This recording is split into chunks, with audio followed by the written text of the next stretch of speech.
আসসালামু আলাইকুম গায়েস। আজকে অনেক দিন পরে পুকুরে নামছি হাতায়া মাছ ধরার জন্য।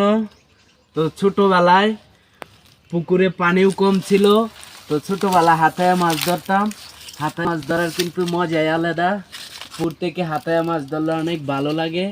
তো আজকে আবারও নেমে পড়েছি পুকুর থেকে হাতায়া মাছ ধরার জন্য। যেহেতু পানি বেশি, সেজন্য মনে হয় ধরা সম্ভব হবে না, তাও চেষ্টা করতেছি ধরার জন্য। তো হাতাইলে অনেক ভালো লাগে, হাতায়া মাছ ধরা অনেক মজা। যাদের তারা কিন্তু জানে এবং বুঝে। তো সেই মাছ আবারও আমি পুকুরে নামলাম মাছ ধরার জন্য। এই যে গেছে গা, এই যে একটা কাঁকড়া ধরেছিলাম। পুকুর থেকে অনেক মজা লাগে হাতায়া মাছ ধরলে। এই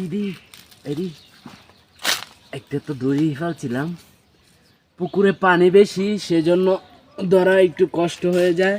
তাও তাও চেষ্টা করতেছি ধরার জন্য।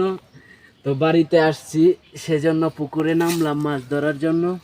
ছোটোবেলা অনেক মাছ ধরছি পুকুর থেকে হাতায়া, বলার বাহিরে অনেক মাছ আমাদের পুকুরে। আর পুকুরটাও অনেক বিশাল বড়, দেখো পুকুরটা। এদি ধরিয়ে ফেলছিলাম, ধরিয়েছিলাম রে, একটু লেগে গেছে গা।